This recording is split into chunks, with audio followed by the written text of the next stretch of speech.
So there are a bunch of things that I wanted to talk about tonight. Besides part of the PAX process, right? Execution, technical awareness, and mindset stuff.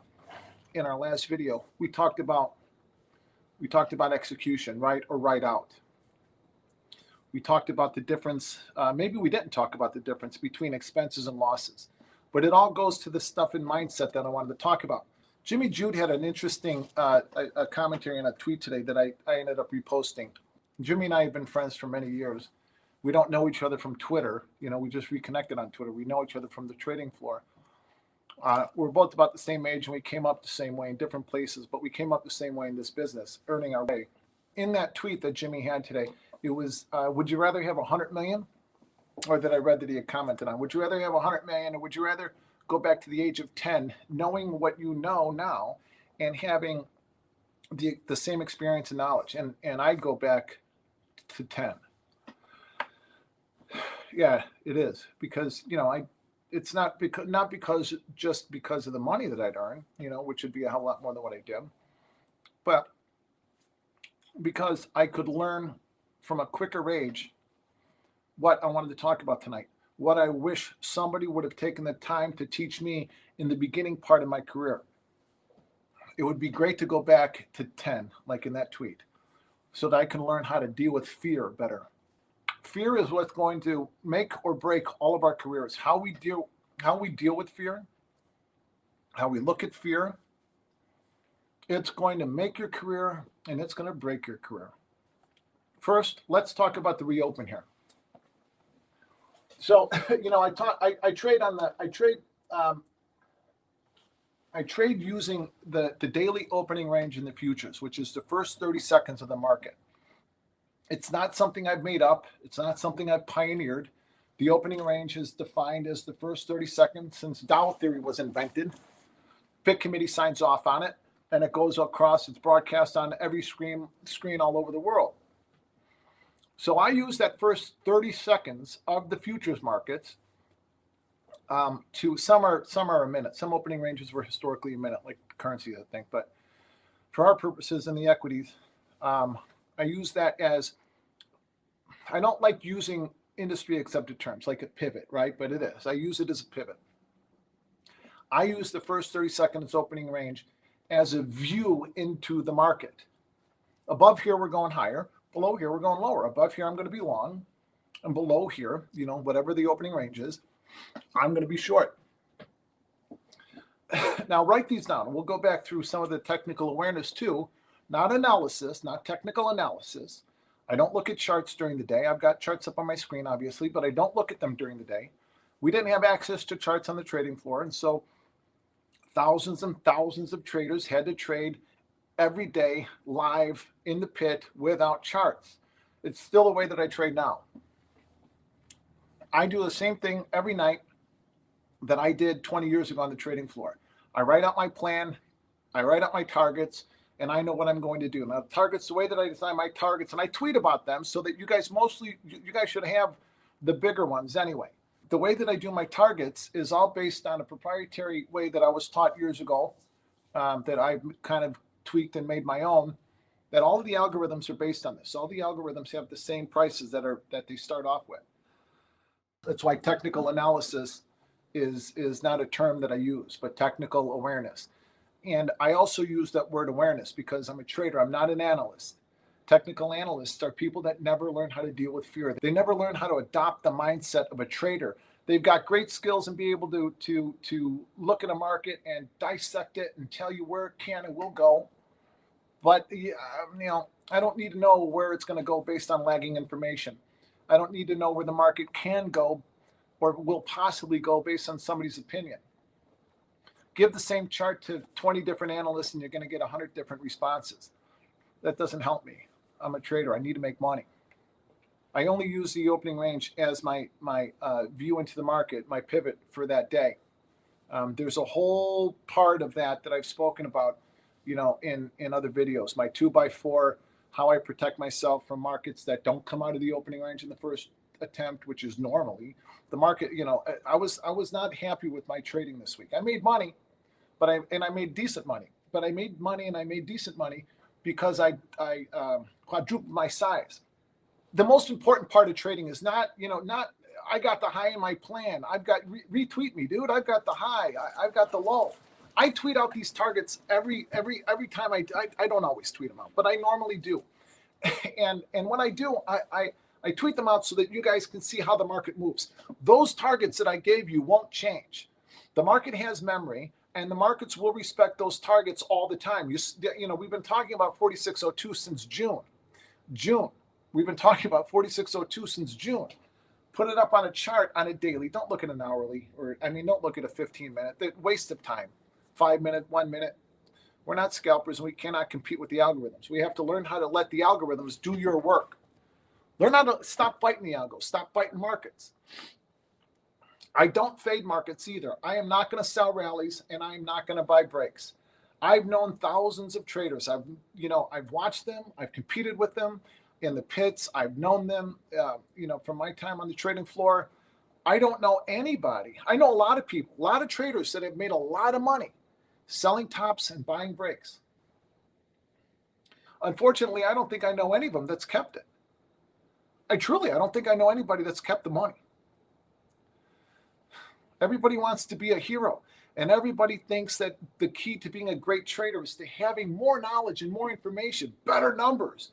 Everybody on the floor was always, and on the screens, it's the same thing. I see it all the time. I've got a guy with great targets, great numbers. Oh my God, this guy's what? Or these targets are great. This woman's, levels are unbelievable. You can have the high and the low of the year, and most of you are going to lose money because we've never really gotten over the thing that destroys most traders, which is fear. That's it. The key to learning how to become a great trader is to not have the best numbers or more knowledge or more information. I sought those things and it didn't work. That's not the key to being a great trader is know when to go big, go small, or not at all. That's it. That's the key. It takes years to develop that. But once you know how to do that, then you learn how to increase your size without increasing your risk. I think all of you guys have had, when I say guys, it's inclusive of everybody. So, simple generic term.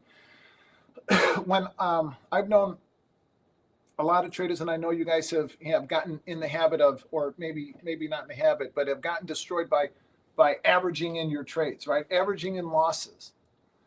If you sell evens and they go higher, you sell 20s. If you like them at 20, you love them at a half, so you sell more. If you love them at a half, well, you're going to really love them at 80, so you sell more, and then you puke at the upper even, and you blow your account. Meanwhile, I'm long all the way because I'm using the opening range and my targets, and I'm adding, and I'm taking profit, and I'm adding at different targets along the way because over time I've learned how to develop this into a real trading system that works. Now, the whole thing about having the high and the low in advance and still losing money is because most of us haven't learned how to even take the time to understand what fear we're bringing into the markets or what fear we're bringing to the screens. When I started on the trading floor, I started trading, not as a clerk. I had a really good career as a clerk because, you guys have all heard me talk about this before. I didn't have a rich father. I didn't have a rich uncle.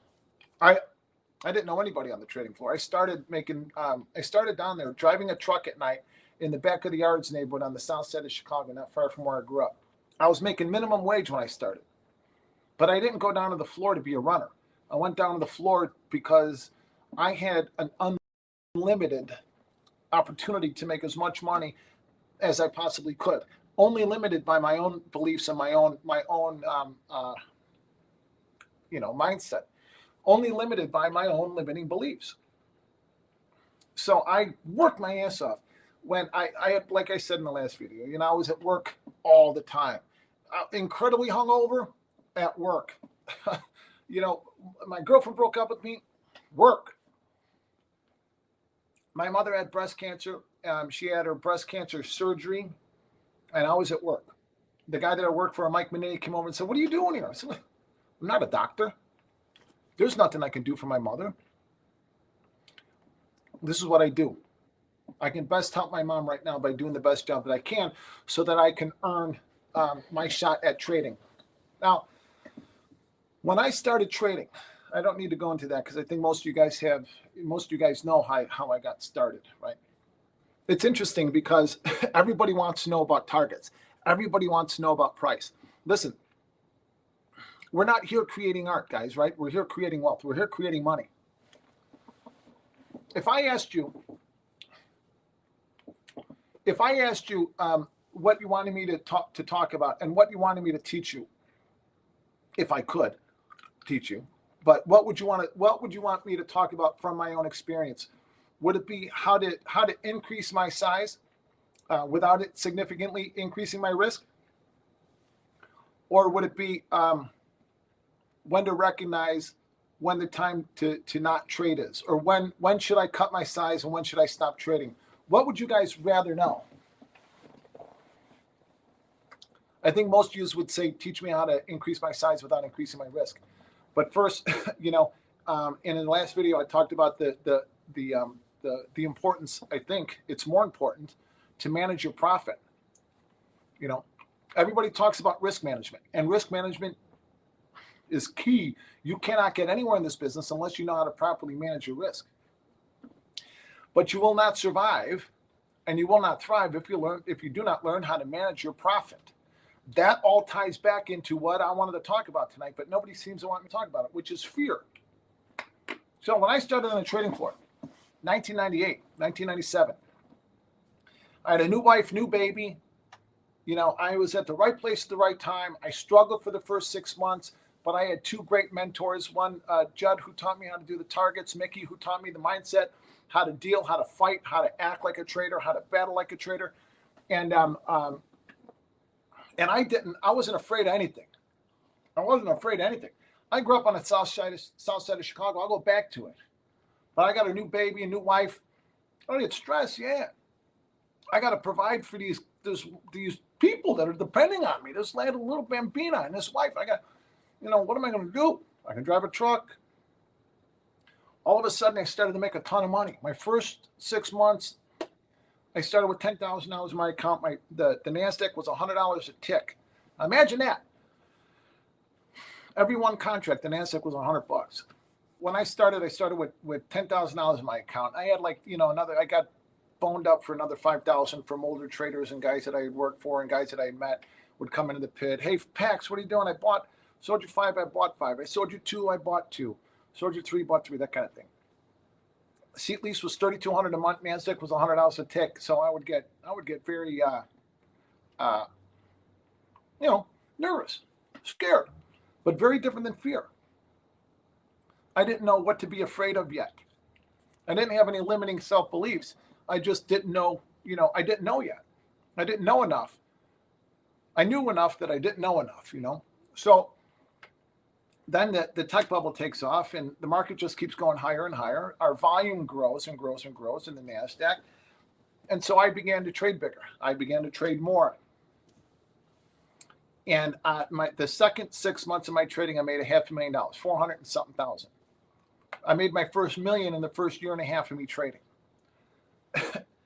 It was an incredibly hopeful time. My ex-wife and I were buying houses, we're building houses, we're buying stuff, I'm driving expensive cars, we're taking expensive vacations. She's got it was great. It was hopeful. We had another baby. It was a wonderful time. Nothing but blue skies ahead. Now I've got something to lose. The more money I made, this is what I did not know how to deal with. I did not know how to deal with my weaknesses that started to creep back into my mind. Now I've got stuff to lose. When that fear started to hit me, I never had a losing month except for the first 6 months of my trading. I did not have a losing month, not one. Now all of a sudden I've got huge swings. I mean, I was making 50 grand, 20,000, $100,000 regularly a day, not a week, a month, a day. I went from that experience up with fear come crushing in and then my marriage started to deteriorate. I'm 31, 32, 33 years old and fear is crushing in on me. And I didn't have anybody to talk to about it. I didn't know how to be successful. I made more money in the first 3 or 4 years of my trading than I think that maybe 10 generations of my family have all put together. And I didn't know how to handle it. I felt guilty. I had survivor's remorse, I think, in a way. A lot of stuff. The more money I made, the more my weaknesses and fears started to creep back into me. The more expectations I had, the more all of this stuff came, the more I started to drift away from my process. The more these things came into my career and my trading, the more I started to drift away from what worked. The more chances I started to take, the more shots I started to take, the more tops I sold, the more bottoms I bought, the more averaging of losses that I did. I had nobody to go to talk to about this. I worked with a bunch of guys, you know, I had grown up with a bunch of people on the floor, but I was a big trader and people looked up to me and, you know, expected things, certain things of me. And I had a certain cachet that I had to carry, but I didn't know, I just didn't know what to do and how to do it. So I struggled quite a bit. Marriage, right, falls apart, divorce, worry about my kids, fear, take a year off, drinking too much, smoking cigarettes too much, and eating too much, remarried, beautiful wife, beautiful new babies. Fast forward years and start my own prop group, and you know, I had guys like Pete Stoudemire come in and give our traders seminars, and that's how I met Mr. Stoudemire. That was in 07. My mother died. My sister died. Stuff you guys all know. My mother-in-law died 08 and 09. I missed that entire year. A lot of things happened, and my prop group failed. I went back and was done trading. I was going to retire. I had enough to do it. And Pete Stoudemire had asked me to come back. So I did. I traded for him a little bit while he was trying to adjust his market profile to bring it into the age of algorithms. And it didn't work, so we stopped doing it after a few months. But I got the trading bug back, so I went back on the trading floor. And this time I went to the hog pit because the NASDAQ was dead. Again, raw talent took over. I am good at this. And I was able to start to rebuild. But I wasn't flourishing as I was meant to. That video of me trading is from that's on YouTube. You know, it's from a documentary called Futures Past by Jordan Malamed, Leo Malamed's son. And that video was me in the hog pit. I was, you know, I don't even like looking at the video. I look like I'm laden and burdened by fear, and I was. I look puffy, you know. I wasn't taking care of myself. But I made enough money to be able to kind of rebuild my career. And then boom, October 31st, 2011 happened. And that's when MF Global blew up. And all of our accounts were frozen, $2.5 million out the window right away, immediately. No idea what to do. Again, nobody to talk to about this. I didn't know what to do. Nobody to talk to. Crawled into my little, hole of fear. Again, burdened and layered by it, and nothing to do. So hundreds of thousands go into my trading account, and I'm trading on the screens and trading the S&P, and I'm blowing through a ton of money. Whatever cash we had left, gone. Because I'm trading in fear. And I don't know how to get out of it. Within almost seemingly overnight, we were dead ass broke, but dead broke. And I didn't even tell my wife at the beginning of it because I figured I would just be able to make it back. And I couldn't. I blew it. Horrible. This is all in the winter of 2012. What do? We got a first check back from MF Global. Money started to come back. And, you know, I didn't get it all back, but I got most of it back. And I was, like stripped bare, right? I mean, all I had at that time was my family, my faith in God, the love of an incredibly wonderful woman, and my 5 beautiful kids. We had, Jen and I had 3 kids. My second marriage, my forever marriage, Jen and I had 3 kids. And Danny and Genevieve, my first 2 older kids, were they loved their dad, and they needed their dad. I needed to make money. I needed to feed them. So Jen and I went to Key Biscayne. We rented a house in Key Biscayne, Florida with that first check. We didn't have anything to fear. Let's go down to Florida for the winter and figure it out. So do I go to law school? Do I go to, do I go back to school and become a psychiatrist or not a psychiatrist, but a psychologist? Do I become a therapist? Something I'm good at. I was studying to be a Catholic priest in my mid-20s. I left the Merc to go study to be a Catholic priest. I went back to the Merc when I realized that celibacy was not my thing. So, my wife, who I met on the floor, told me, I believe in you. I believe in you. Go figure it out. And, that was enough for me. The fact that she believed in me gave me hope. I had nothing to fear. I already went broke. Guess what? We were alive. We had a roof over our head. We woke up in warm, dry beds.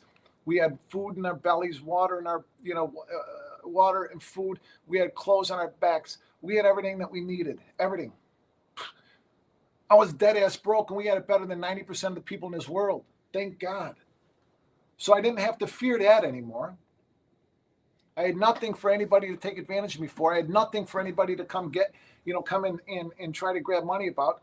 I had nothing to fear at all. The only thing I feared, the only thing I had to fear was, can I do this again? Can I do it on the screens? Everybody said in 2000, I don't know if you guys were around then, but everybody would say, like in those days, 2011, 12, 13, it's impossible for traders to make money on the screens. Impossible. Okay. I didn't pay any attention to them. I didn't care. I had kids to eat that needed to eat. I had a wife that depended on me, and she believed in me. So if she's she's beautiful and she's smart, and she believed in me. That counts for something. No fear. So I sat down literally with the laptop. My dog, he wasn't my dog, he was my mother-in-law's dog. That's a whole nother story. I couldn't stand dogs. His name was Bear. I wouldn't go inside my mother-in-law's house unless that dog was locked up. And then when she died, I think that poor dog died of secondhand smoke. He was my best friend. But anyway, he believed in me too. So Bear sat next to me, a pack of cigarettes, 2 packs of cigarettes next to me, an ashtray. It was actually not an ashtray. It was a Chicago White Sox can. I don't know why I'm telling you that. And my laptop. And I sat in the summertime in the backyard of my dad's house, by the way. We sold our house in Lake Forest, Illinois, moved back to the south side of Chicago, my father's house, my dad's house. Frankly, I'm basically homeless, right? So don't have anything to lose. Rebuild. So with that notebook, my laptop, the dog, and plenty of cigarettes, I started to really, and all, by the way, and all my notebooks going back from the years, from the floor, I kept all of those notebooks. So I started to just go through what worked. When I was trading on the floor at my height and in the beginning of my career, what was the one common thread that I had going for me? Well, I wasn't afraid of anything. And I wrote about that. It was so hopeful. It was, I don't know, the what do they say? The optimism of youth, right? I mean, oh man, it was great. I could accomplish anything. I used to have this recurring dream where I can bound over buildings, like it was like a superpower. I had dreams where I had superpowers because I felt like I did. Everything I touched turned to gold. And then for a long time, it seemed like everything I touched turned to garbage. I told that story. I think it was last time I told the story about that guy, Steve Freeman Siffy, who saw me praying a rosary in the pit one time. He walked over to me and said, "You should change your badge from Pax to Job." And he walked away. Pax means peace in Latin. That's why he chose it. See, Pax, peace in Latin. And if you don't know Job, there's a Bible story about this guy Job, who had everything, and he lost it all, including his family. And the only thing that he had left after that was his faith in God, and that was enough. He believed, and God gave him everything that he had lost. God gave him back tenfold, I think, or 100-fold. That's what it was like. The only difference is that God left me my family, and so with that, I was able to accomplish anything. I had superpowers again. I was overweight. I smoked too much. I lived on the south side of my dad's house. but I had money in my trading account. And you guys have seen me say this. And if you guys are in my trading room, you've seen, or in my trading group, you've heard me say this a million times. I've tweeted it a million times. I wake up and I say it every morning. What I had then was I had money in my account. I had I had a beating heart and breath in my lungs. And so I can accomplish anything. Now, the only thing I wanted to do when I started over again, the only thing I wanted to do was I wanted to be positive at the end of the day. If that was $50, that was $50. If it was 200, it was 200. There were no micros. Everything was minis then. If it was 200, 500, or 1,000, perfect. I just wanted to be positive at the end of every day. That was it. Because if I can be positive $200, that would turn into 20,000. If I can be positive 20,000, that can turn into 200,000. There's a really, really fine line between traders that are consistently struggling, traders that are consistently putting money into their account, traders that are consistently pulling money out of their account. There's a very fine line between traders that succeed and traders that struggle. I can tell you what the fine line is not. It's not knowledge. It's not more information. It's not better information. I can guarantee you, I took his classes, I traded for and talked to every single day Pete Sotomayor, and I can guarantee you that most of you guys know more about market profile, market profile than I do, because it's not part of my trading. Part of it is, but I don't look at the profile during the day. It's not why I take trades. It's not based on my targets aren't based on it. It's not more knowledge and more information that's part of that fine line. It is literally your mindset. What determines whether or not you're going to be a profitable trader is not having the high and the low of the year. Look, I can tell you that we're going to stop at 48.08. And I can tell you that if we stop at 48.08 in the S&P, we're going to go back to 47.22, and below 47.22, we're going to go back to 47.11, but then 46.65. And I can tell you that below 46.65, we are going to 46.36, major target. That'll take us down to 46.02. I can tell you those things, and most of you are going to lose money. And I can tell you when we stop at 47 or 45.70, 45.90. What the hell was that low? 45.72 last week. I can tell you that when we stop at 45.72, we get back up through 46.02. Bam, right back up, right? 46. I mean, look at the chart, guys. We went from 46.02 to 46.36 to 46.65, back up to 47.11, 47.22, back up to, the other target I forgot to mention. Oh, God almighty. 47.41, back up to 47.41. We stopped there Tuesday and we broke 120, whatever. We broke from 47.39 was the high last week, back down to right here, right back down to like 46.36. So, what is it that is going to separate you from traders that struggle, or what is it that separates traders that struggle from those that succeed? Yeah, it's learning how to increase your size and decrease your size and whatnot to trade, but you don't get there until you learn how to develop that mindset. So things really changed for me in my career, and I was able to rebuild my career on the screens and have a successful career as a trader because I had nothing to fear. Fear was gone. So now what? Now I had to build structure in my life, something I learned in the seminary. I had to build structure in my life. I had to take care of my physical health. I had to take care of my emotional health, and I had to take care of my spiritual health. Spiritual capital, emotional capital, and physical capital is more important than financial capital. You can make plenty of money by blowing all of that stuff off, but you will not keep it. You will not grow it. You will not maintain it. So I didn't consciously say that or know that at the time, but I was aware that I wasn't healthy. I was aware that I was, now I'm 3 years old. Yeah, I was like 43 years old, and I'm still smoking. I wasn't drinking, but I wasn't in great shape. So, what I literally did was I literally put on a pair of running shoes and ran. I didn't run like Forrest Gump. I ran like a fat, middle-aged, smoker. I had trouble making it around the block. Now I run 5Ks and, half marathons and stuff. I haven't gotten up to a marathon yet, but I lift weights, I work out, I do yoga, I do all kinds of things. But I've got, more important than that, I've got, and I'm healthy physically.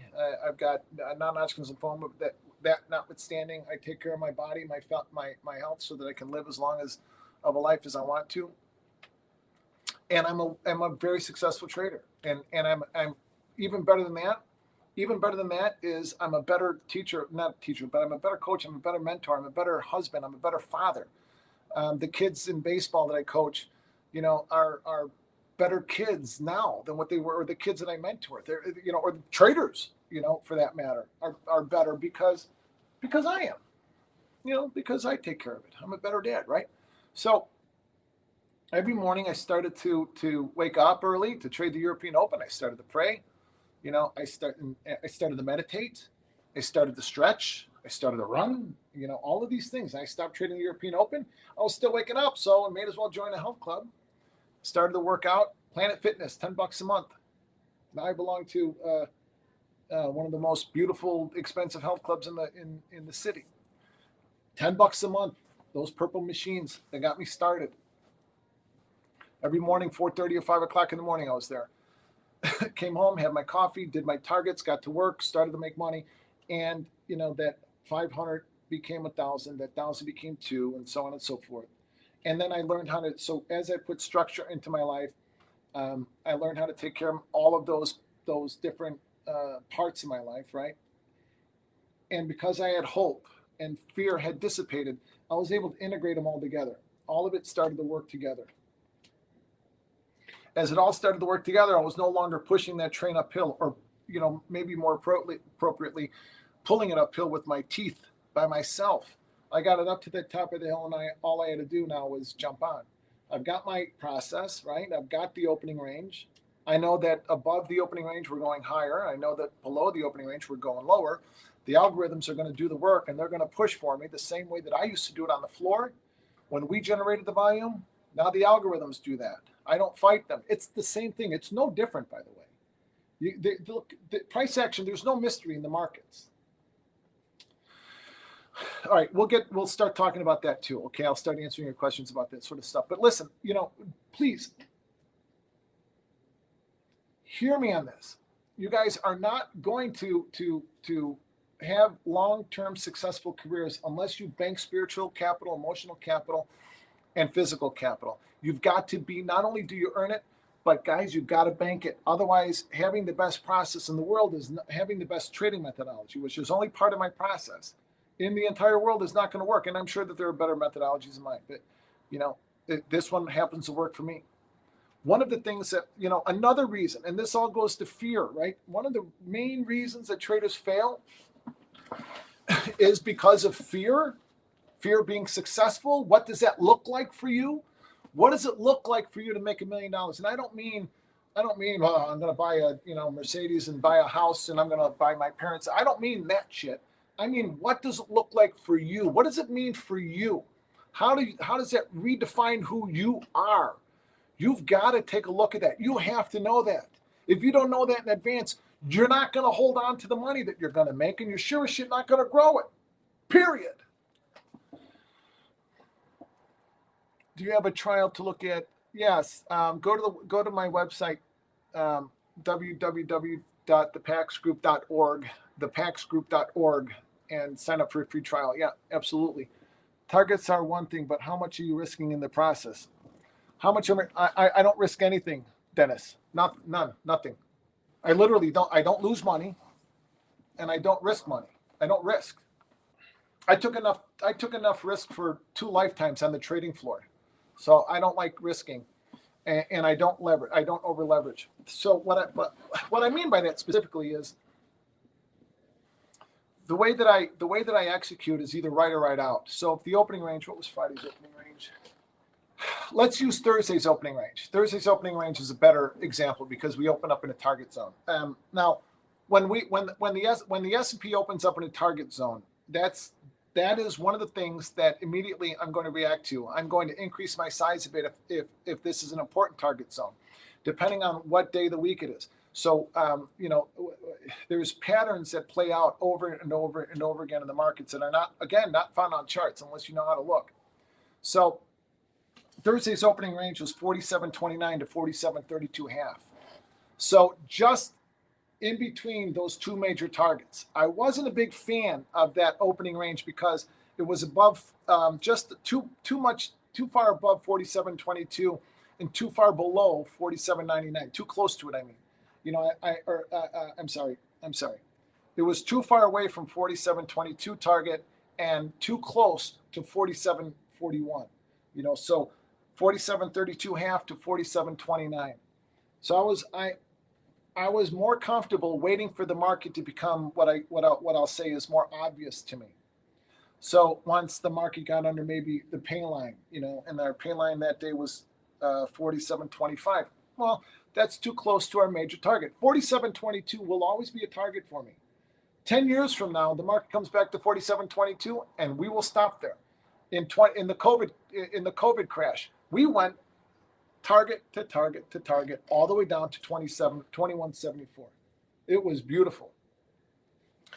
If you take care of all of these things and you give the market your time, not your money, and you're not in a rush, if you take your time and you go through the progression, because there is a true progression to learning how to be a good trader.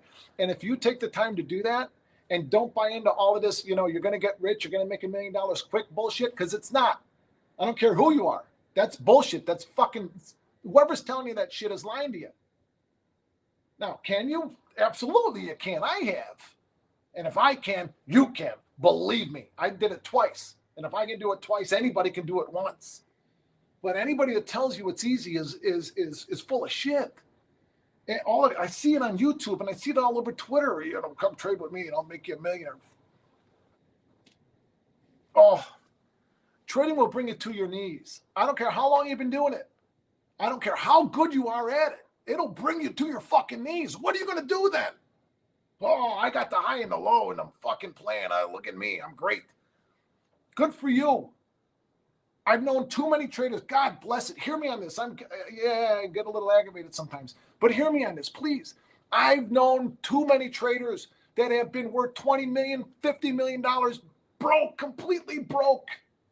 Dead ass broke. Go watch the fucking documentary Floored. Every one of those guys broke. Every one of them.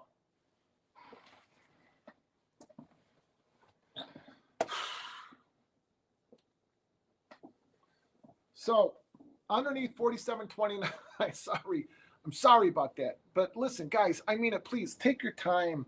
Don't rush. Do it the right way. Put structure to your life. Learn what the fear that you're dealing with is, and know what it looks like for you to be successful. Nobody told me nobody in my family had money. Nobody knew what it was like to do that. I had to figure it out on my own. Find somebody that you can trust, somebody that's honest, somebody that's been there. And when you find it, and latch on to them and don't let them go. Learn and ask questions, but be honest. Oh, don't tell me how to, show me how you do your targets. Why? So you can go sell it? I'll teach you how to do it. I'll teach you how to trade it, but not so you can go sell it like every other, get rich quick schemer in this business says, I'm done fucking. All right, let's get back into this. So to answer your question, Dennis, I don't risk money. I spend it. Of course I lose money, right? I mean, we all do. But in my mind, I've had to change words. I had to change phrases and I had to make things make sense to me. All my notebook, laptop, dog, cigarettes. I don't lose money. I don't risk money. I spend it. I have market expenses.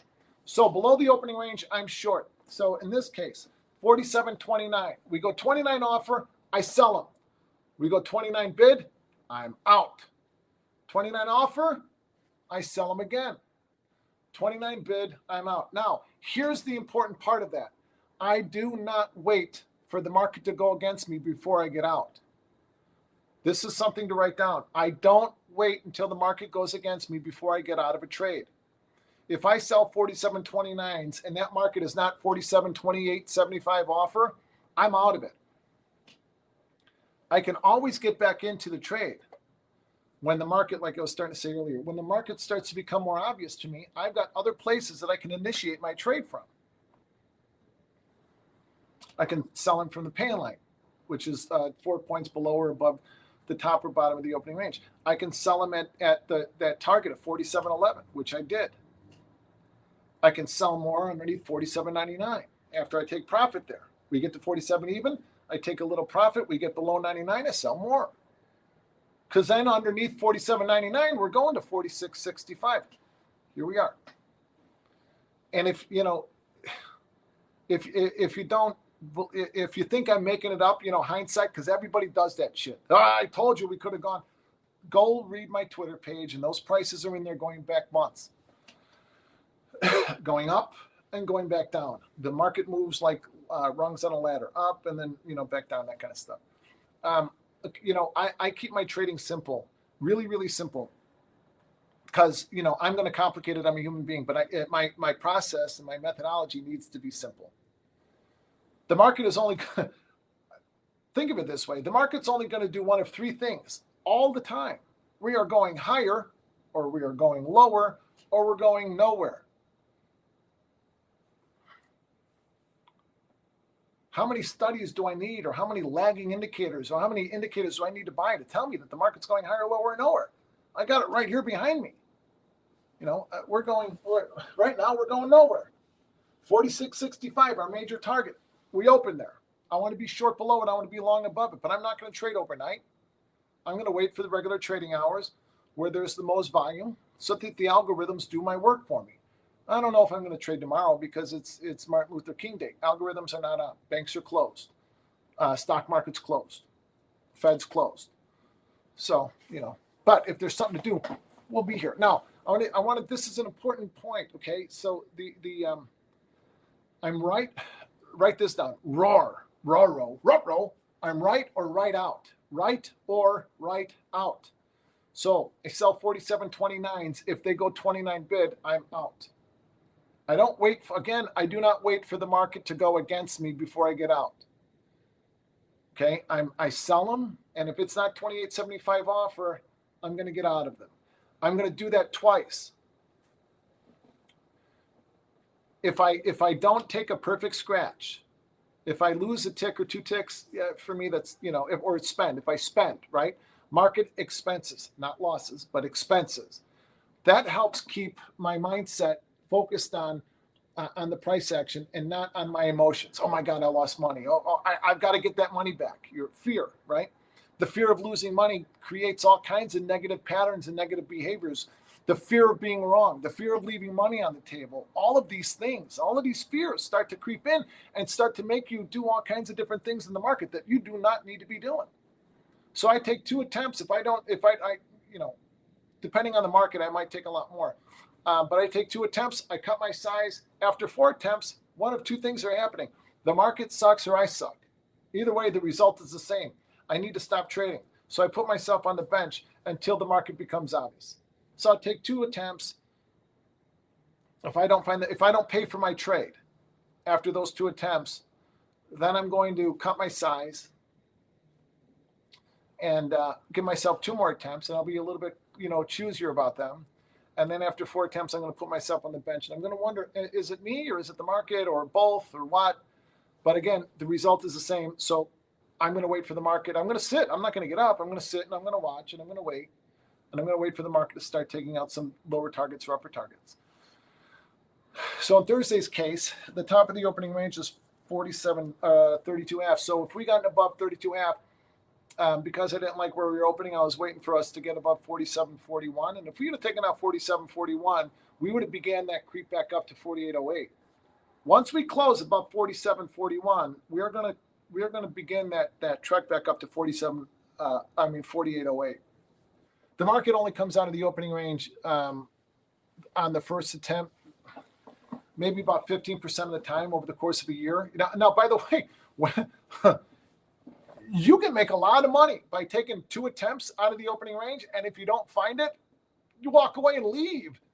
The days where the market comes out of the opening range on the first attempt is a huge day, always. So if you just shut it down after the market doesn't come out right out of the box, out of the opening range, and don't trade and do it again the next day, you can make a lot of money doing that. But Vince, so most of the time and that's why it takes time to learn how to execute the way that I do. It's the same way on the floor. Again, when I was a clerk, one of the reasons why I was such a good clerk on the trading floor and why I was able to earn my way into the business is because I really worked hard on servicing my customers. And so if in this 4729 case, if I'm sitting there quoting the market, it's 8 bid at 0, 28 bid at 30, 28 bid at 30, sell 50 at 30. Hey Joe, sell 50 at 30. Card it up, give it to him. Nines trade, or nine bid. Nines are trading. 29s are trading. So I'm telling him 29s are trading in the event that he takes that 50 at even down to 9. So, I got good at seeing when the markets were, when you shake a number, it's, the market's trading. I got good at when 9s are trading to let my customer know so that they can let their customer know, and they would bring their order down to that tradable price. So I say that because I got really good as a clerk at being able to see when the market was turning from bid to offer or offer to bid. So on the trading floor, that helped me tremendously as a trader, because now I'm competing with all of these other traders. Even though I'm a big trader, let's say the opening range 29, right? Or bottom of it is 29.25. I want to be short at 29.25. That doesn't mean, on the floor, it doesn't mean I'm going to be short. How many bids are there? There might be 29 on 20 here, 29 on 50 there, 29 on 10 here, 29 on 2 here, but everybody else is quicker. Sell out of nights. Oh shit, I get nothing. And then it's 8 bid. Sold. Well, somebody else beat me to it. On the screens, I've got access to all of those, every one of those ticks, so I can use them, and I do use them. But on the trading floor, I got really good at knowing who's long, who's short, who's doing what, when, where, how, and why. My right eye, I watched 10 guys. My left eye, another 10 guys. Listened with everybody with my ears and everybody, and I knew what everybody was doing, so that I can tell when the market was turning. I can tell when the market was turning off. So I was always very, very quick in getting in. And that was on the trading floor. So now I had to learn how to make that work on the screens. Because the danger is I got access to the good news is I got access to every tick. The bad news is I've got access to every tick. So I'd wind up with these big positions on and without really realizing it. That's the danger, So I started to write all my trades down in notebooks to slow me down. On the trading floor, I had to take action. I had to, I had my trading cards in my hand, so I had to write down my card or write on my cards. I had to check the trade, I sold you 50 to even. I gave it to my clerk. I had to take action. On the screens, all I have to do is click, click, click. So the danger for me is overtrading.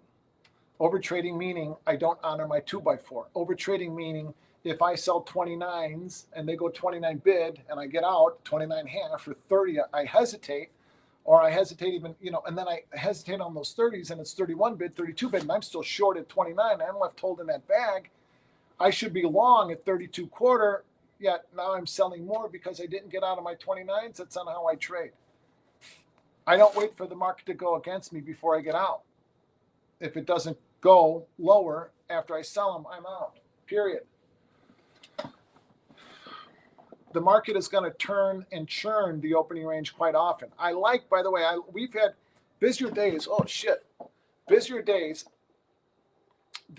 I like when the market has these wide opening ranges. I love that. So because the wider opening ranges protect me. So if we have an opening range that's 8 to 10 points wide in the S&P, I love those. So, the opening range is 47.22 to 47.30. I'm long above 30 and I'm short below 22. We had an opening range like that last week sometime, and it was a great day. I don't do anything, and I'm able to use those wider opening ranges. I'm able to use those wider opening ranges to increase my size. So depending on what the market's going to do, I'm looking for, we came out of the opening range, what day was this? Tuesday, I think, or Wednesday. And we went to 47.39. So I'm long. Let me see what the opening range was that day. Top of the opening range was 47.26. The bottom was 47.22. This is my favorite trade setup by far, every day, all day.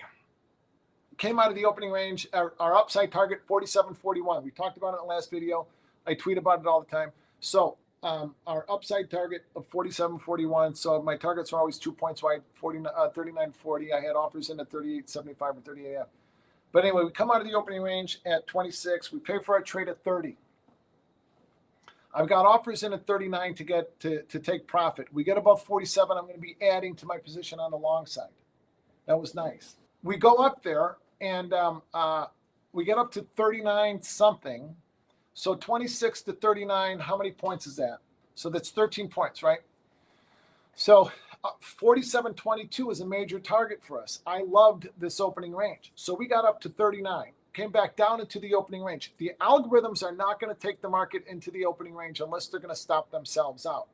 So you're going to see the market go up to a target and retrace back down so many times, but they will not get back inside the opening range. So after I pay for my trade, I always move my target or my hard stop just inside.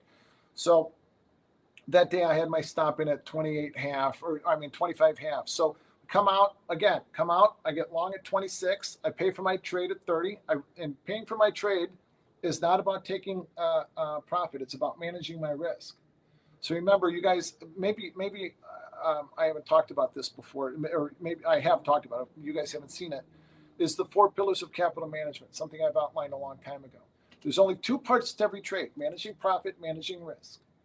So the first, the 4 pillars. The first pillar is going to be minimizing my risk. So like Dennis, like I was talking about, if I buy 26s and that market does not go 26 quarter bid, I'm going to get out. I'm minimizing my risk. Number 2 of the 4 pillars is remove my risk. I remove my risk by paying for my trade. So we get 4 points from the opening range in the S&P, 10 points in the NASDAQ, 20 cents in crude. Once we get above, once we get to 30, if I trade in quarter units. So if I'm trading a 4 lot, I sell 1 at 30. Now I paid for my trade. I have a 3 lot on, and I have no risk on it. I paid for my trade. I've removed my risk, and now I can sit with this market with no problem. I can let the algorithms do the work. I don't have to worry about anything.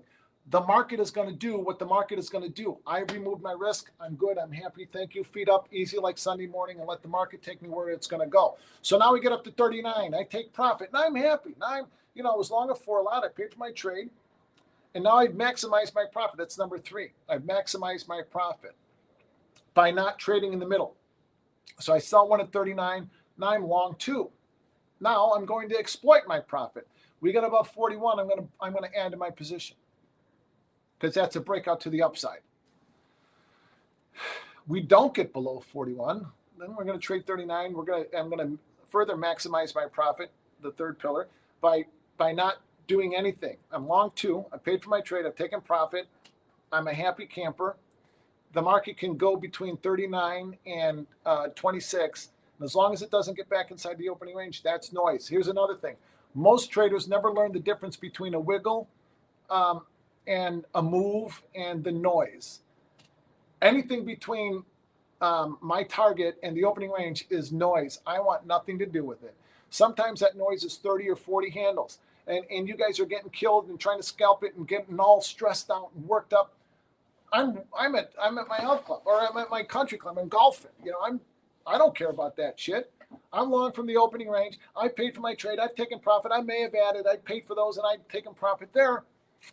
The market's going to do what the market's going to do.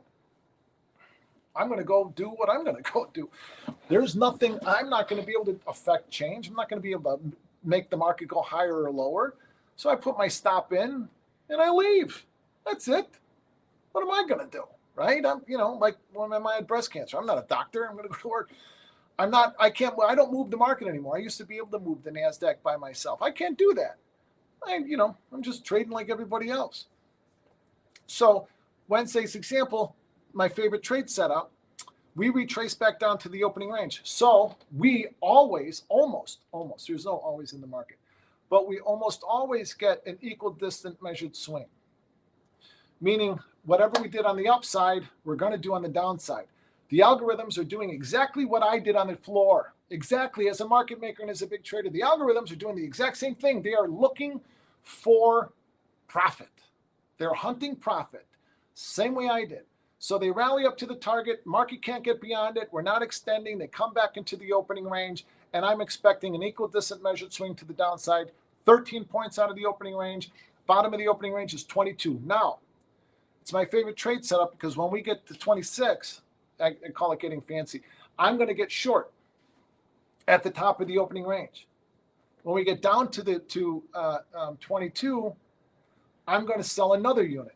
So if I'm trading 4 lots, I'm going to sell a 4 lot at 26. We get down to the bottom of the opening range. We break out. I'm going to sell another 4 lot. Now I'm short 8, and I've only got the risk of 4. See how that works? You see what I mean? I've got twice the size on. So now the market, same way. I sell those 22s. I'm short 8, 21.75, 21.5. I pay for my trade at 18. If the market comes back into the opening range, I'm out of all of them.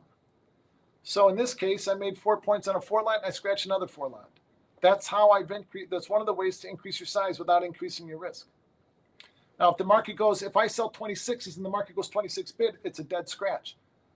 That's it, right? I mean, do you see what I mean? Does anybody not get that? Be happy to go through it. I think it's an important concept to understand.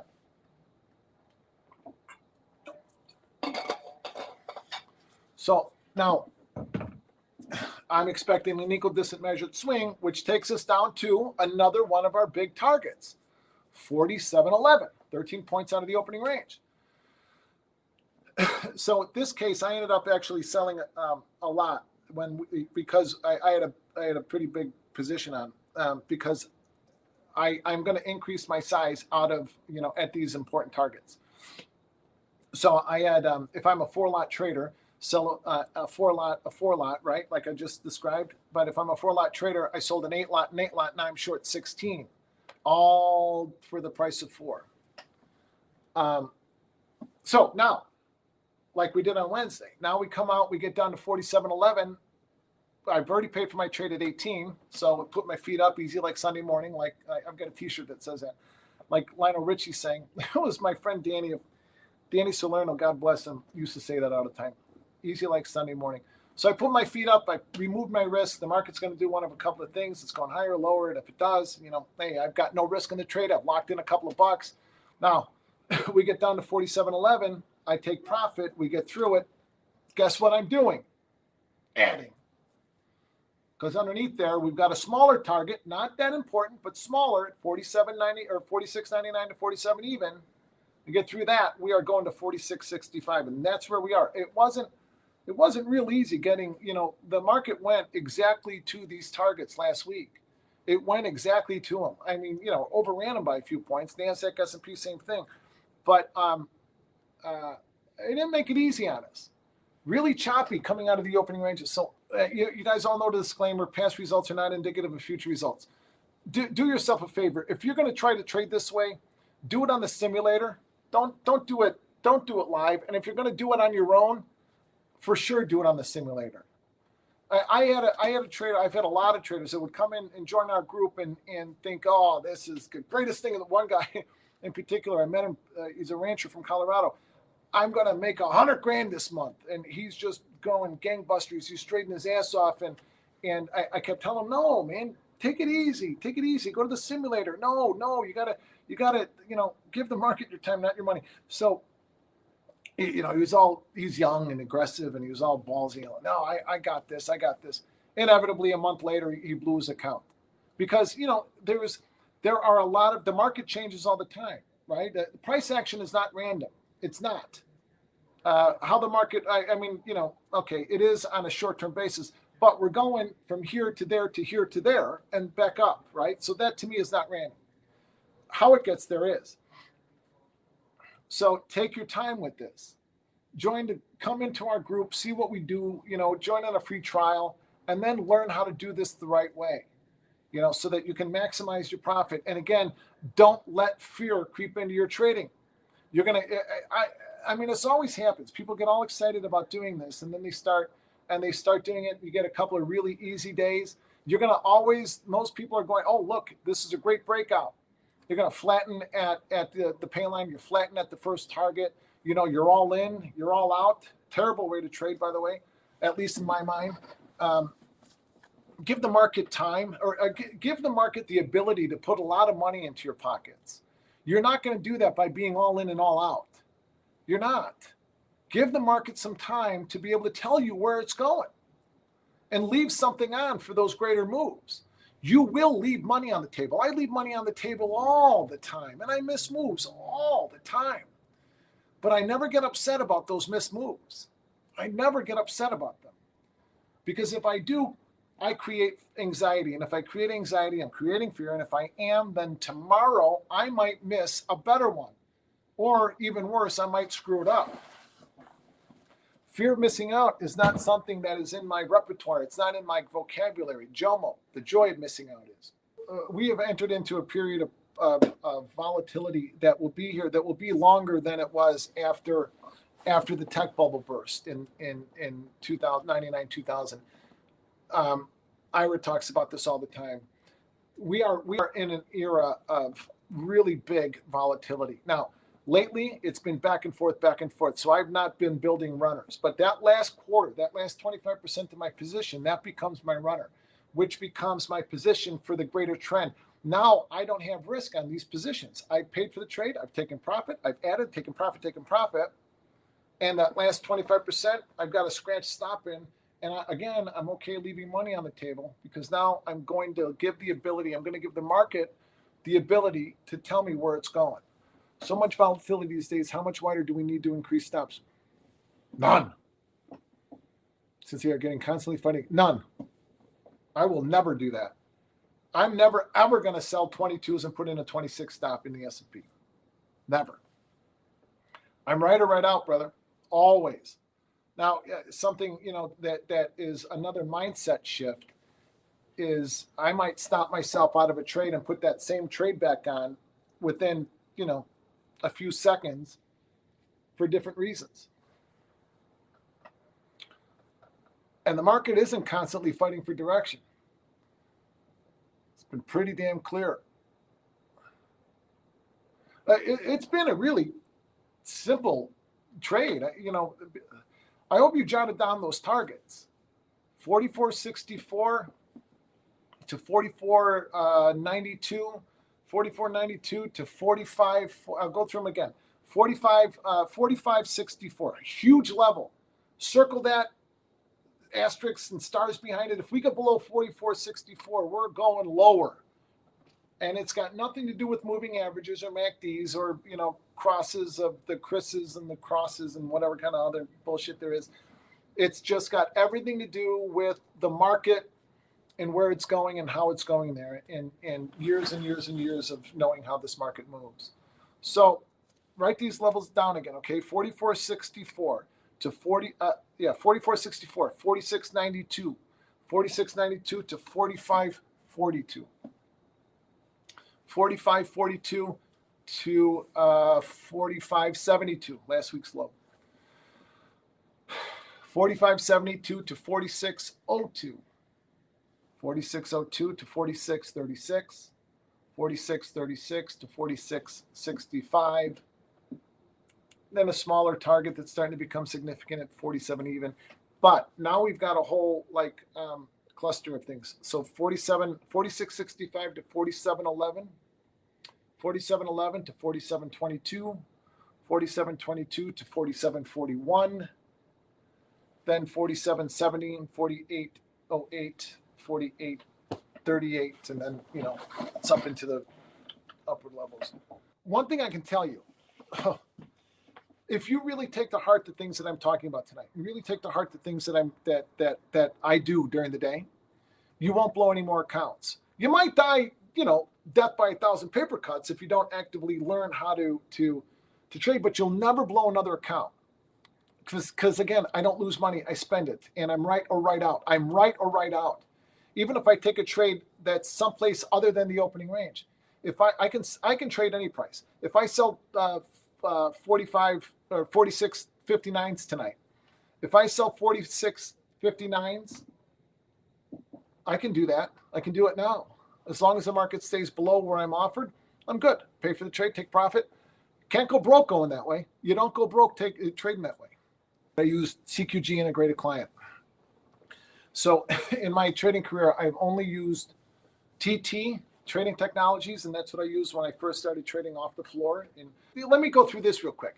So remember, we did not have charts on the floor. We just didn't. So in order to go look at a chart, you had to walk out of the pit and go stand in line at what we call the CQG machine.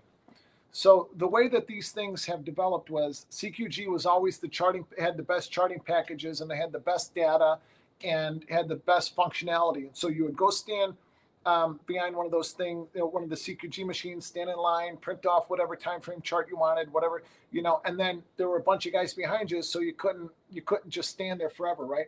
You had to leave. And then you had, that's a great question, I will. And so anyway, that was, CQG has always been about that. TT tried to replicate how everything moved on the floor. So if I looked around the walls at the exchange, they were all quote boards, and they were all set up just like domes. So you had the last traded price, and then, 2 or 3 above that, same thing below it. So that was what TT did. TT took the price ladder, and they put it in.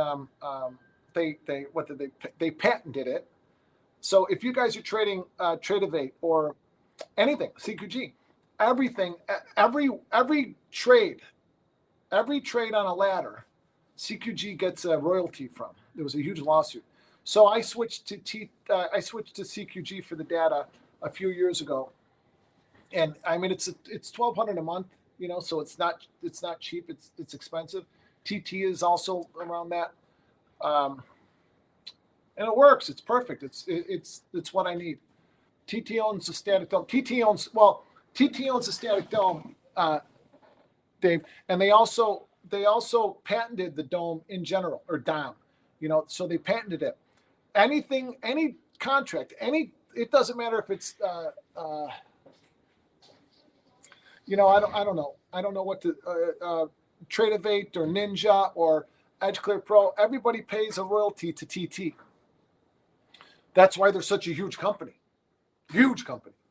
Oh my God, there's so much to that question. But first, think of it this way, okay? You've got like 4 different kinds of traders. You've got the roller coaster traders that are they make 5,000, lose 10, right? You got those kinds of traders. And then you've got the break-even trader. So the roller coaster trader, here's the simple answer to that. Roller coaster trader never learns how to manage their risk.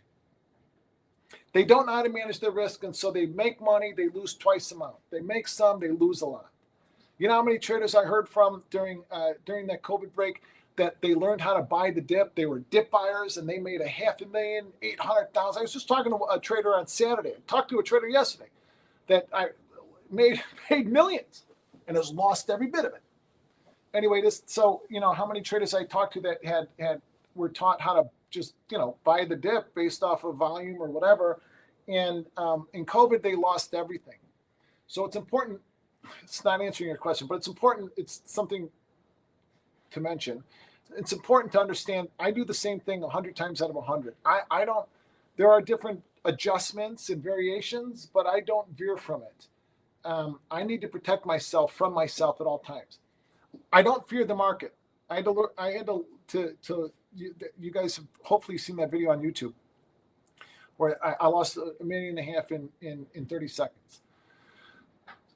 That day, I learned I learned not to fear the market, that the market cannot hurt me. That was in 2001 when Greenspan raised interest rates or cut by 30 basis points to get the biggest jolt out of the market after the tech bubble burst.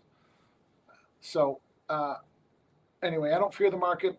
I don't fear anything. I don't fear losing money. I don't fear leaving money on the table. I don't fear missing out. I don't, any of that shit. None of that shit bothers me. Okay, now back to this. There are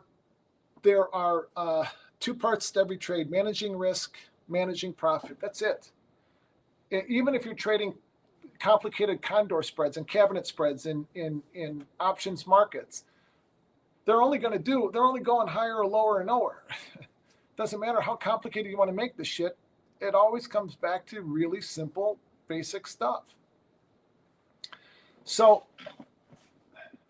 the four lanes of traders, the roller coaster trader never learns that first part of trading. He never learns how to manage his risk effectively.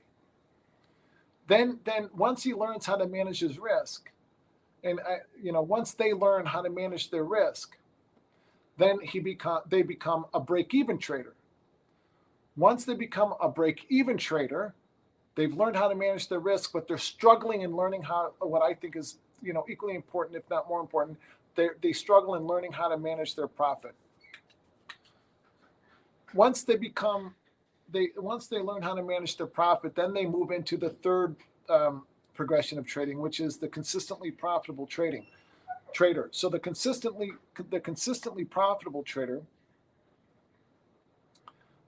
manages his risk and manages their risk and manages their profit. Then the fourth, very few traders make it to the consistently profitable level and stay there. Very, very few. And the reason that most traders never get there and stay there is because, like I was talking about earlier, the mindset stuff. So fear, they never learn what the fears are. They never learn how to deal with their success. That was very difficult for me, learning how to deal with my success. I went from looking to light the world on fire through my faith as a Catholic priest to a millionaire and a father and a husband and a millionaire in 3 years. I mean, I really did. I went from the seminary to being married and having a baby and making $1 million in just a matter of years. I didn't know how to make sense of this whole thing. It didn't make sense to me. So anyway, now comes the last part. So you got the trader that roller coaster trader. You got consistently profitable trader. And now you've got the last part, and that is, you've got roller coaster trader, you've got break-even trader. Then you got the trader that starts to be consistently profitable, and you've got the trader then that becomes ultimately profitable. Ultimately profitable trader learns how to exploit their profit. So you've got the trader that learns how to manage his risk. You got the trader that learns how to manage their risk and their profit. And then you've got the trader that learns how to exploit their profit. And that takes a long time, and it takes a lot of effort, and it takes a lot of self-awareness and a lot of self-possession. It takes a lot of work. But again, as I said earlier, if I can do it, oh boy, please believe me, you can. I am not the smartest guy in the world. I'm not a dummy. I'm not by any, and I'm not the most educated, but I work hard at building that and banking that spiritual capital and emotional and physical capital. I work hard on doing that. Let's go and look at that video of me from 10 years ago, 12 years ago in the hog pit and tell me how different I look now. I'm 53 years old and not 40 like I was in that. Account size is very important. You need to make sure that you are not, that you don't have too much money in your account.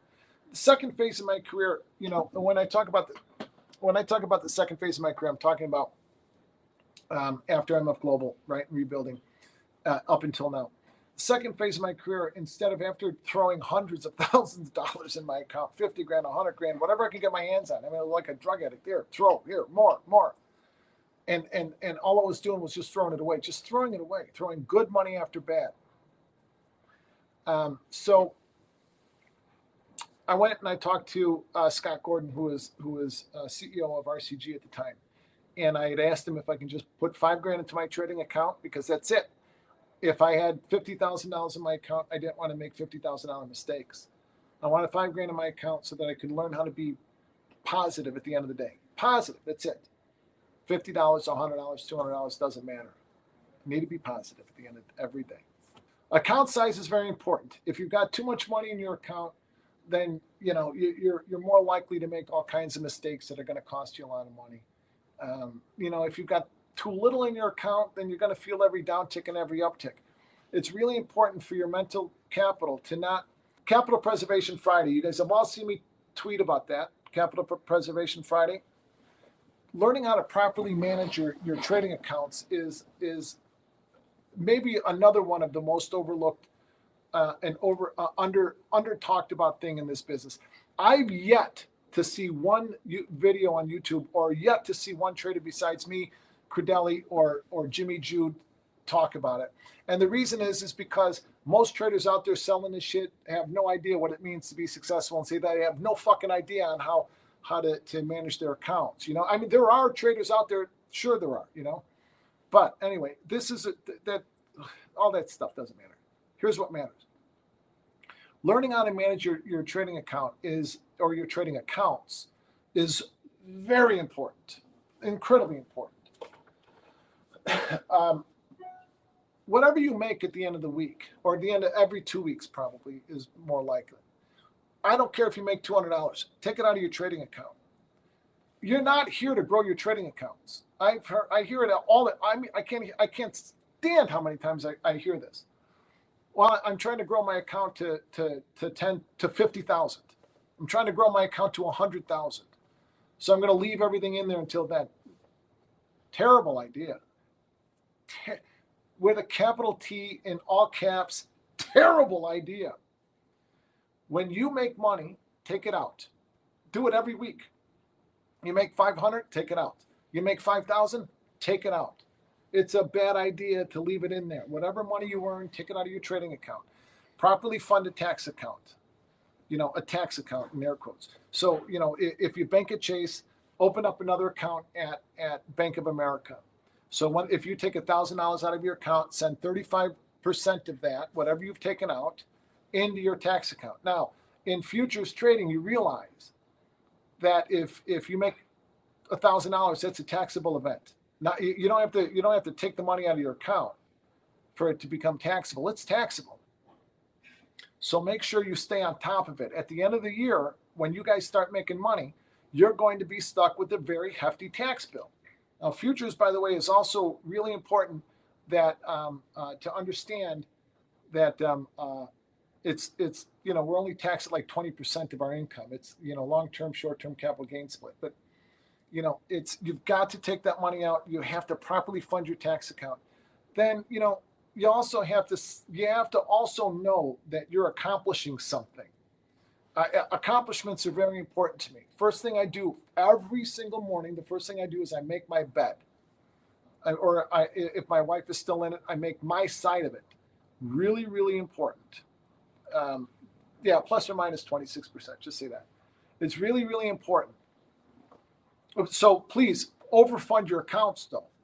So it's really important that you have a series or a number of accomplishments already under your belt before you sit down at the screens to trade. And you also have to somehow mentally separate where your trading screens are from the rest of your home. If you're trading, if your office is in your home like mine is, then you have to, when I walk in through that threshold of that office, I'm at work, period. I leave the door open because I like hearing my family around. I like noise. I don't like the silence. The silence, you know, for me drives me crazy. But I walk in here, I'm at work. This is why I dress nice, to come to my office. I don't just wear crappy shit. I mean, I put on nice clothes. I take a shower every morning. I work out every morning. I put on nice clothes. I come and I sit down and I go to work. It's important for me to be in that mindset. Now, just as I need to have a series of accomplishments during the day so that when I sit down in front of the screens, my first trade isn't my first accomplishment. It's important that when I make money, I know what that feels like. I know what that sense of accomplishment feels like. If I made $500, I want to feel it. And I want to feel good about making it. If I made $5,000, I don't want to also start to think that I'm the next Warren Buffett or the next Tudor Jones. I have to make sure that I maintain my sense of self, my sense of who I am, while I'm accomplishing things and I'm looking at those accomplishments and I'm growing with them and through them. Take the money out. Properly fund your tax account. At the end of the year, you should have a whole bunch extra money if you've done it consistently. Then you take that money and roll it into, an IRA. You roll that extra money into into a retirement plan, because we don't have retirement plans. You have to create your own. Overfund your tax account. Overfund your tax account. At the end of the year, roll that into your retirement account, or roll that into a trust fund for your kids, or take a vacation. Treat yourself to something. When my wife manages my accounts, when she takes money out of one of my accounts, or one of our accounts, every account that I have, I've got one with an IB. Every other account that I've got is a corporate account. Everything I own is in corporations. Nothing is in my name, not even my cell phone. It's really important to understand all of these things. Anyway, guys, there's so many different things, real small, subtle nuances that go into, creating wealth and maintaining wealth. Financial wealth to spiritual and emotional wealth too. You got to bank it along the way. So just as I was talking about making sure that you build and bank your physical and emotional and spiritual capital, you have to do that with financial capital too. And you also have to be able to take a look at these measurements along the way. How are you progressing? Where are you? Are you in the roller coaster phase? And if you're in the roller coaster phase, what do you need to get into the break-even phase? And I think that's the break-even phase for traders. And the break-even part of the progression, I think, is where most traders spend most of their time. What do I need to do in order to get out of that break-even phase? How do I learn how to manage my profit better so that I can become consistently profitable? Now,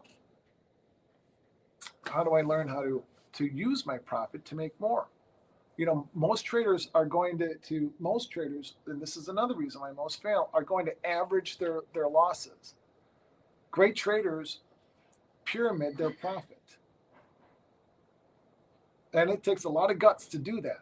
And it takes a lot of awareness, and it takes a lot of self-possession, and it takes time, and it takes effort to learn how to be able to average your profit, not your losses, or pyramid is a better word.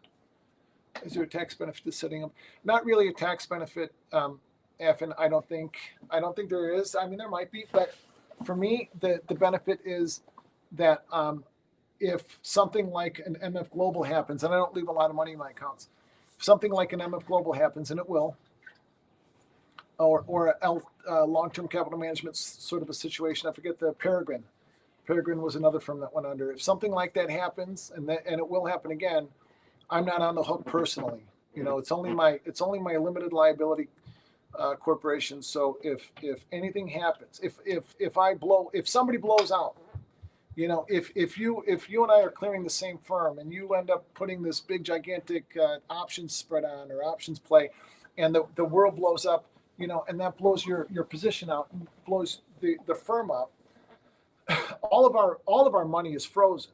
You realize, that's what happened with MF Global. That's why I do not leave any more money in my account than what I need to. T-bills, very, very important. You're not going to earn shit with them, but you control it. So if a firm goes under and you've got $500,000 in treasury bills lodged at that firm in your name to indemnify you, it's like, they'll want you to keep that money in a trading account. Nope.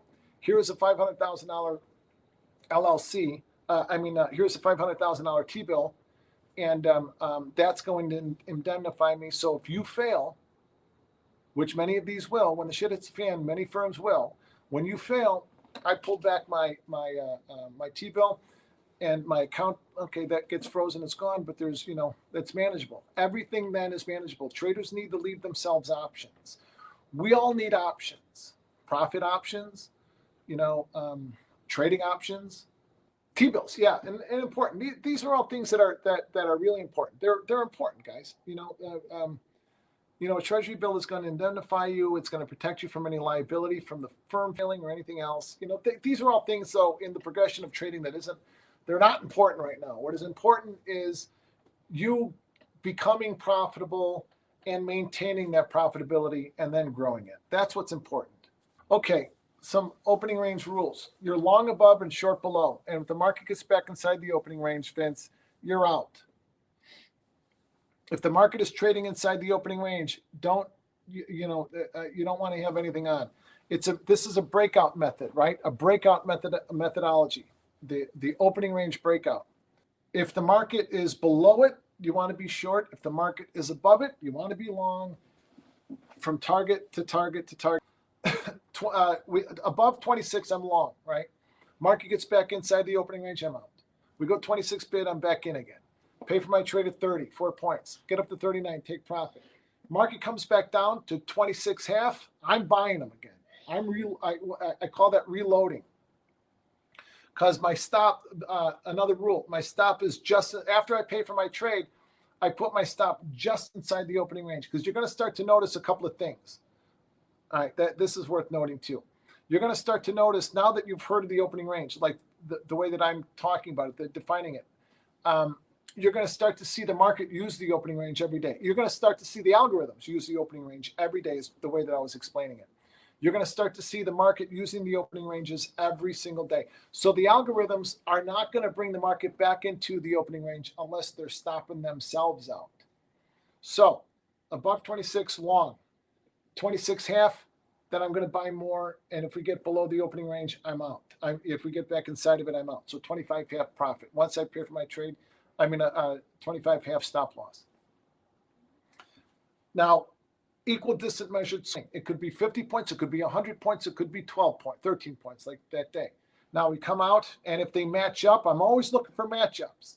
I'm looking for equal distance swing matchups. I'm looking for matchups between the bonds and gold, and I'm looking for matchups between gold and the S&P, or something that I invented a couple of years ago, which is the S&P bond spread, which I have right here. All of these things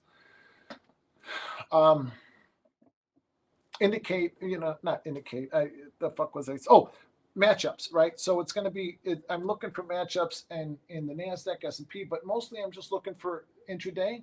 I'm looking for real-time matchup, price matchups, equal distance swing matchups, the same shit the algorithms are using, the same stuff.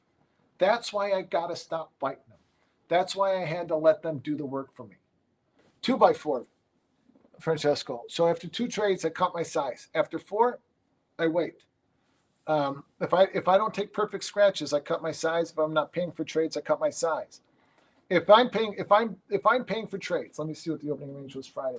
If I'm paying for my trade, then I'll keep doing it and keep doing it and keep doing it. As long as I'm paying for trades, I'll keep doing it. Oh yeah, the closing range. Yeah, sure. Oh yeah, closing range is awesome. So there are more. The algorithms pay attention to the close in that, that's where the MOCs are, right? So the closing range is going to be the last 30 seconds of the cash, not the last 30 seconds of that's changed over the years. So you'll see the algorithms are turned on at 8:30 Central Time, and they are turned off at 3 o'clock, period. And you see it every day. So if you've got a sub-minute bar up, you can see the opening range volume every day in the S&P is going to be the first 30 seconds of the day. We'll go from 8:29 and 30 seconds, or 8:29, 8:29 30 seconds be 200 contracts. 30 seconds before that, 400, 800, 1,000. Boom, 8:30 hits. Algorithms are turned on. Computer programs are on. The bots are on. Whatever you want to, however you refer to them as. And opening range volume will be anywhere between 9 to 12,000 contracts every single day in the first 30 seconds of the day. Now, the closing range is where the MOCs are executed, and that's at 2:59 and 30 seconds Central Time. That is going to be where the MOCs are the markets on close. Market on close orders are executed. The market on close orders are important because there are a lot of different trading methodologies that are based off of that too, but they're trend-based trading methodologies, not intraday stuff. The way in 2012, when I sat down to figure out how to trade, or how to make money, I needed to make money every day. I needed to make money every day because I had people that needed clothes and people that needed food, and then I had to pay for lights and bills and shit. So I had to make money intraday, right? I had to make money every day. And then I got, I got sick of getting chewed up inside because, oh God, look at, I flattened, I got long at the right spot in the opening range, and, I flattened at the first target and we're 40 handles higher. What do I got to do to catch more of that? So I added another contract to my unit. So now I caught the intraday trades, and then I started to catch the swing trades. And then I thought, my God, now look at how the market is trending higher. Because remember in 13, 14, we were just creeping up. What do I need to do in order to catch the intraday moves and the swing moves? Swing meaning between targets. It could be a one day, 150, 200 handles, 50 handles, depending on the target. It could be a couple of days, so any sort of a swing I might define a little bit differently. But then what do I need to do to catch these bigger trends? I need to leave something on because I've got no risk. I've already paid for it, taken profit, blah, blah, blah. So I added another contract to my unit. So I went from trading 2 lots to 3 lots to 4 lots. I quickly realized that I've got more risk trading 1 lots than I do 2 lots. Think about that. I've got more risk trading 1 lots than I do trading 2 lots, the way that I trade. I've got more risk managing my positions with 2 lots than I do with 3 lots, and so on and so forth. Now, once you get up to 4 lot, that becomes a little bit sketchy, but because your expenses can add up pretty quickly. If you're taking a tick or 2 tick expense on each trade, on a 4 lot, that can add up fast. So that's why it's important to cut your size and to wait for the market to become more obvious. The opening range, to me, the opening range is much, it's everything. The closing range I'm going to use sometimes I'll add to my positions through the closing range. It depends. Very, very, very rarely will I. But the closing range is when I oftentimes will see follow through to a next target. When we've had a big day, we'll see follow through.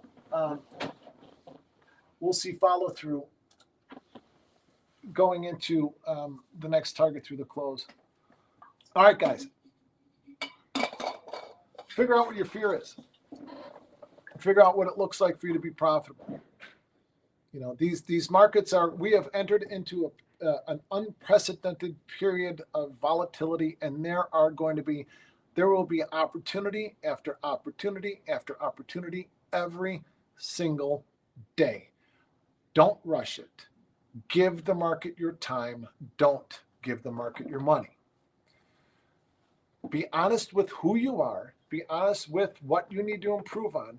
Know what your weaknesses are, because your weaknesses are in the background doing push-ups and getting stronger and waiting to pounce on you when you take your eye off, feeling like you're the next Paul Tudor Jones or you're the next Warren Buffett. Because you've made some money, or conversely, if you've lost money and you're struggling, you are not the biggest asshole in the world. You are not the biggest loser in the world. You're a trader. We've all been there. We've all done it. And we'll all be there and do it again and again and again and again. Trading will bring you to your knees. It'll make you question your very existence. But it's then that you truly realize what fear you are carrying with you. It's then when you're on your knees that you truly find out who you are and how to move past it. You don't have to have the answer to everything.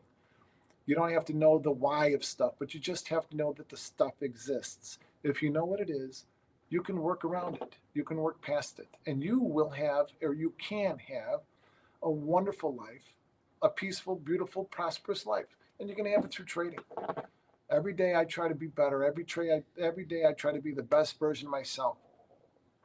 As long as I'm trying to do that, actively participating, being the best version of myself that I can possibly be, then I'm putting myself, I'm not guaranteeing the fact that I'm not guaranteeing that I'm going to have a profitable career, but I'm giving myself the best possible chance. But I have to be doing those things. So if there's nothing else, everybody, as I sign off the same way every day. Have a great night. Sleep with the angels and the saints. And nobody fights alone.